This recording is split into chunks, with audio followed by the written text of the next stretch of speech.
Alright, welcome back. This is M-Dog from M-Dog Gaming. I wanted to give you a very quick video on how clipping works. If you are playing Russian Fishing 4, you know that Ladoga Lake has been released. Hopefully I'm saying that correctly.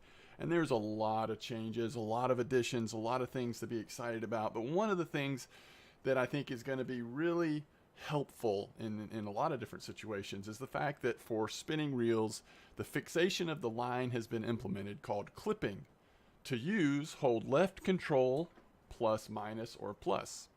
So, this is what I wanted to show you very briefly how this works. We're back at the same spot. If you saw my previous video today, we were looking at this new bream spot, which has been very good so far for me.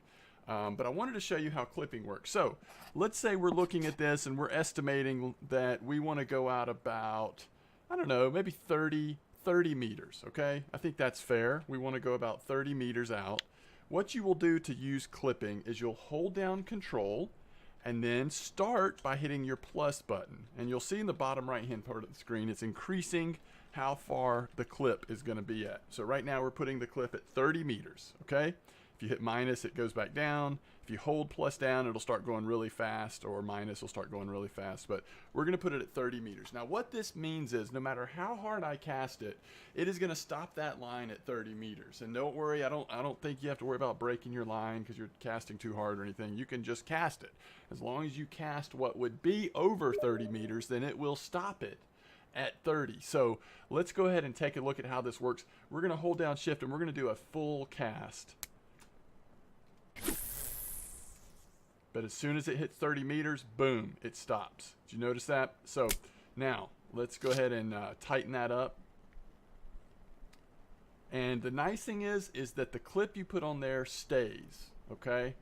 So let's say I want to do some comparison fishing, because that 30 meters seemed a little farther than I was expecting. So let's say, okay, 30 meters seemed a little far. Let me adjust this one to 20 meters. So we'll put it up to 20. All right, we'll aim this way. We'll just cast it about 70%.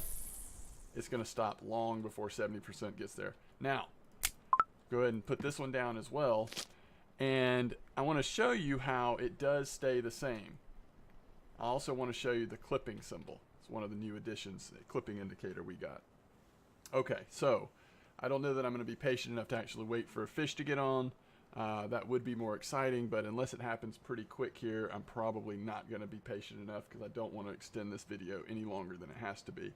But like what I've shown you, that's how you actually set the clip. By holding control, I'm using left control, and then doing plus or minus to adjust where you want to set the clip. Okay, so let's pick up the rod, and I want to show you a couple things. First of all, if you look at the bottom right of the tension meter, so sort of where my right hand is, but at the bottom of the screen, you'll see several indicators. The only one we're talking about today is the far left one, and that's the clipping indicator.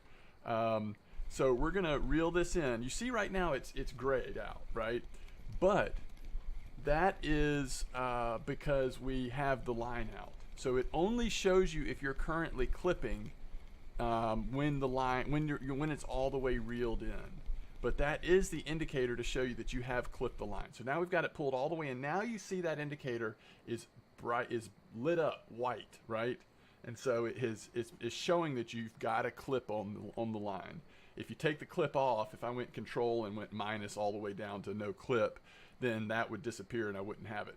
But the reason why this is cool is because if you find a spot where you're getting, you know, a good amount of bream out of, or whatever you're fishing for, every time you bring the line back in, it's going to save that spot. So it doesn't matter how far I cast it, it's going to go to that same spot unless I undercast it.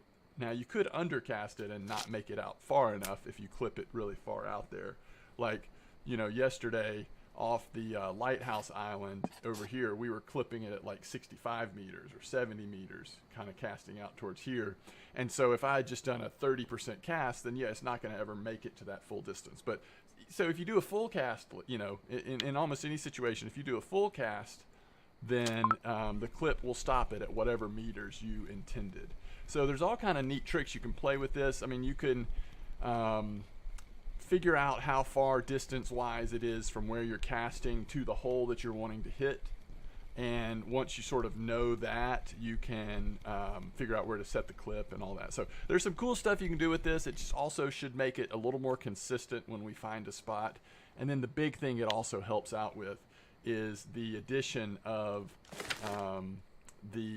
what do they call them? The spud rods or something like that.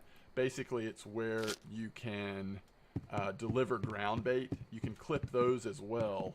And if you deliver ground bait to a certain spot, of course, you want to also be casting to that same spot. So let's just real quick go look at those new rods so that you can see what I'm talking about. But this is where it sort of all starts to come together, right? Let's see. Let's look at the rods that are made by, I think Kingfisher makes the spod rods. And so these spod rods are not actually, you're not actually fishing with these rods. You're just delivering ground bait to a certain spot. And if you clip that off at 30 meters and then you clip off your other rods at 30 meters, you'll be fishing out of that spot where you're delivering the ground bait. So anyway, hopefully this has been helpful. This is just a quick video about clipping. If you have questions about it, there may be aspects to clipping that I'm not thinking of or that I'm not covering yet, but hopefully this will at least help you get started if for whatever reason this whole clipping concept was a little foreign to you. So hopefully it's been helpful, and I will see you next time. Thanks a lot.